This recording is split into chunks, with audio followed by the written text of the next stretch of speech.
Hello, we have again a reading from Rabbi Kushlevsky on the Torah. Today we're talking about Yehoshua's leadership, the leadership of Yehoshuah. This is from Torah. Let's take a look at it now. Yehoshua's leadership.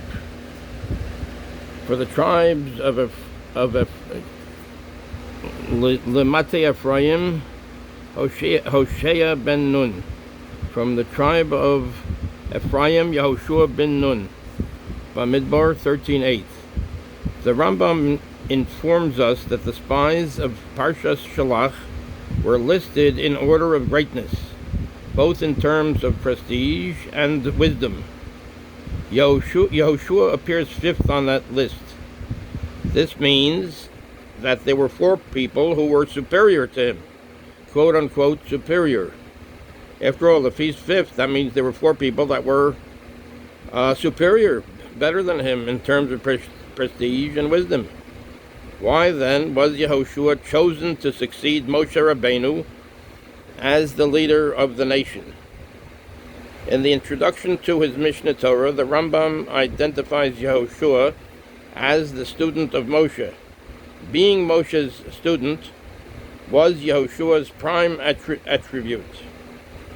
He pushed himself to learn directly from Moshe and to learn as much as he could from him. This is what the Torah means when it says his servant Yehoshuah would not budge from the tent. Shemos 33:1. He was so involved with being next to his Rebbe Moshe that he would not budge from the tent, from learning from his Rebbe Moshe Rabbeinu.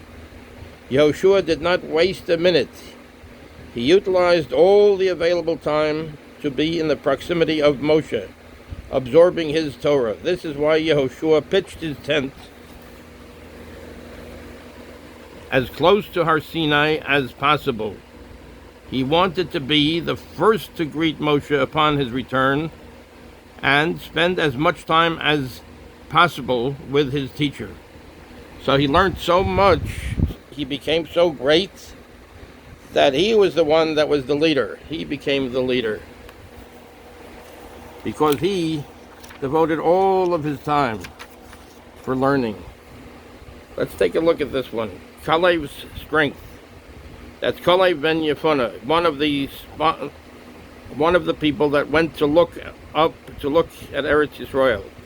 Vayalu ba'negev vayavo ad Hebron.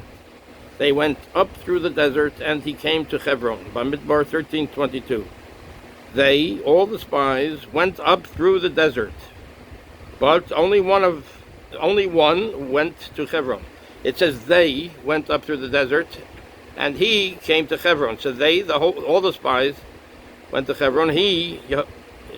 Calev went to Hebron. Calev went to daven at the graves of the Avos that he should not fall prey to the counsel of the other spies. As for Yehoshuah, Moshe had already davened that he stay safe. Sota 34b. The obvious question here is, why did Moshe daven for Yehoshuah while Calev was left to go alone to Hebron to daven for himself? The Targum Yonasan explains that Moshe feared for Yehoshuah. That's in Bamidbar 13:16. Moshe feared for Yehoshuah. Moshe knew that Yehoshuah was very humble and was concerned that his humility might get the better of him, causing him to assume that he was wrong, and thus buckle under the majority decision of the other 10 spies. Calev was different. The Torah writes that Calev had a different spirit with him. He had a different spirit with him. Bamidbar 14:24. This, say the commentaries, alludes to his wife. Calev carried with him the spirit and attitude of his wife. This is what kept him safe from the influence of the other spies. Let us see who Calev's wife was and how she helped him. The Gemara tells us, Sota 11b, that Calev was married to Miriam, Moshe's sister. Miriam was no stranger to standing out to acting boldly and warding off majority influences. She stood up for what she thought was right. Despite the risk of being caught by the Egyptian authorities, Miriam kept her eye on Moshe when he was cast into the Nile, and she defied Paro when she served as a midwife. Miriam picked up the balanced attitude of her brother Moshe, combining humility with a sense of justness.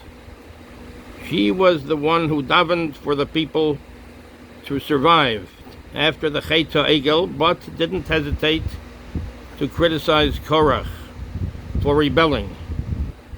So she had a very balanced sense of humility and justness.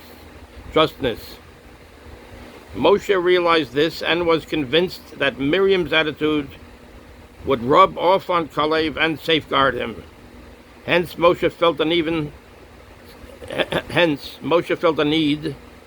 to daven only for Yehoshuah, because he felt that Calev had a different spirit with him, and he would be able to withstand the bad influence of the other spies that said not to go into Eretz Yisrael, God forbid, that it's too much for them, so, God forbid. So anyway, Calev had this other spirit of his wife, Miriam. Miriam was the sister of Moshe Rabbeinu. So Miriam's attitude and spirit of combining humility with justice and not being influenced by other people, Moshe Rabbeinu was convinced that this sense of justice would rub off on Calev, and he would stay true to say that yes, we should go into Eretz Yisrael. This is for us. Hashem says Eretz Yisrael is for us to go to live in. So he knew that Calev would have this attitude. Yehoshuah, on the other hand, Moshe Rabbeinu knew that Yehoshuah was very humble, and he might think, oh, maybe there are 10 other people that say, 10 other very, very chashuva people, very worthy people, worthwhile people. They say, no, it's not a good idea. He thought that he might be influenced in that negative way, so he said, so therefore Moshe was davening for Yehoshuah.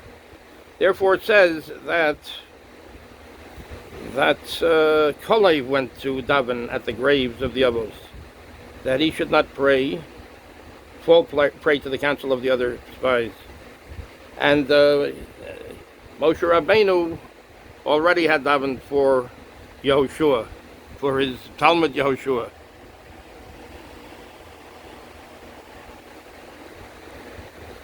So we have here Calev's strength. This is from the Sefer Rab Tzvi Kushlevsky on the Torah. Rab Tzvi Kushlevsky on the Torah. Thank you very much. Seid gesund. Be well.